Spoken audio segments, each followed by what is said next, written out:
এক প্রাচীন অভিশাপের ভয়ে কাঁপছে ইসরায়েল। তাতে ধর্মগ্রন্থের ব্যাখ্যা ও ঐতিহাসিক ঘটনা থেকে দেখা যায়, যখনই বনি ইসরায়েল বা ইহুদিরা স্বতন্ত্র কোনো রাষ্ট্র বা শাসন ব্যবস্থা গঠন করেছে, তার পতন বা বিভাজন হয়েছে ৮০ বছরের মাথায়। আর একে ইহুদিরা বলে থাকেন অষ্টম দশকের অভিশাপ। আর বর্তমান ইসরায়েল রাষ্ট্র প্রতিষ্ঠার ৭৬ বছর ইতিমধ্যেই পার হয়ে গেছে। এছাড়াও সনাতন ইহুদি র্যাবাইদের লিখে যাওয়া বিভিন্ন দলিল মতে ইহুদি রাষ্ট্রের শেষ নেতার নাম হবে আতাতুল্লাহ, যার হিব্রু অর্থ হচ্ছে নেতানিয়াহু। তার মানে কি আসলে পতন হতে যাচ্ছে ইসরায়েলের? আর এজন্যই কি গণহত্যায় মরিয়া হয়ে উঠেছেন নেতানিয়াহু? ঐতিহাসিকভাবে প্রথমবার একটি ইহুদি শাসন বা বনি ইসরায়েলদের সংখ্যাগরিষ্ঠতায় একটি রাষ্ট্র ব্যবস্থা গঠিত হয় কিং ডেভিড বা দাউদ আলাইসাল্লামের সময়।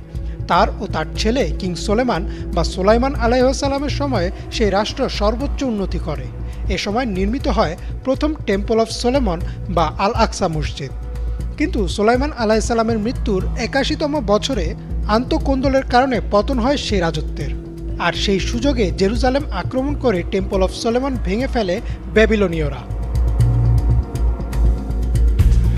এর বহু বছর পর হাসপেনিয়ান সাম্রাজ্যের উত্থান হয় বর্তমান ফিলিস্তিনে। হাসপেনিয়ান সাম্রাজ্য তার প্রথম ৭৭ বছর খুব সুন্দরভাবে চললেও এরপর শুরু হয় ভাঙন। অভ্যন্তরীণ কোন্দলে দুই ভাগে বিভক্ত হয়ে যায় ক্ষমতার দাবিদাররা। একদল সাহায্য চায় সিরিয়ার কাছে, আরেক দল চলে যায় রোমান সভ্যতার সাহায্য নিতে।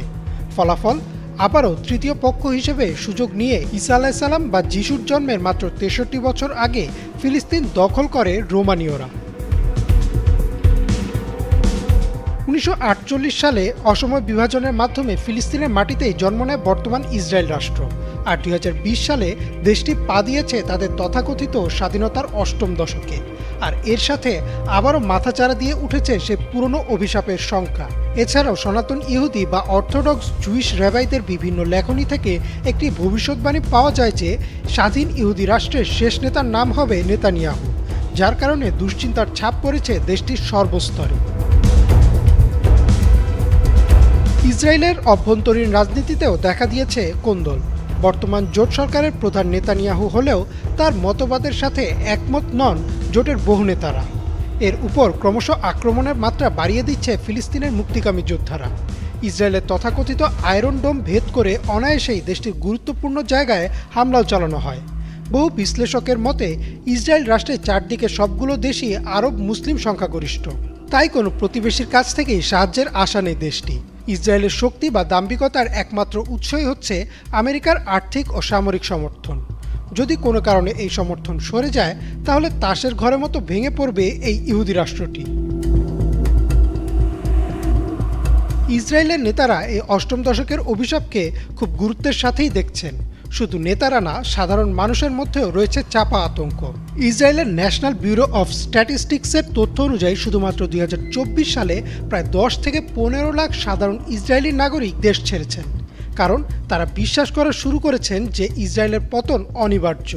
অনেক বিশ্লেষকের মতে এই কারণেই ইদানিংকালে অনেকটা বেপরোয়া হয়ে গেছেন নেতানিয়াহু, কারণ তিনি যে কোনো মূল্যে এই অষ্টম দশকটা টিকে যেতে চাইছেন।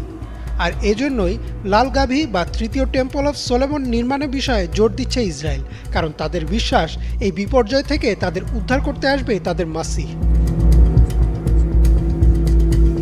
যদিও ইসলামিক কোনো দলিলে, যেমন পবিত্র কোরআন বা হাদিসে অষ্টম দশকের অভিশাপের বিষয়ে কোনো কিছু উল্লেখ নেই, তবুও ফিলিস্তিনের যোদ্ধারা এর সুযোগ নেওয়ার চেষ্টা করছেন, কারণ এই অভিশাপের ভয়ে ইতোমধ্যেই মানসিকভাবে দুর্বল হয়ে গেছে ইসরায়েল।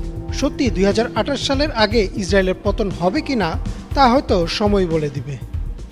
ইমরান মাহমুদ, বাংলা ভিশন।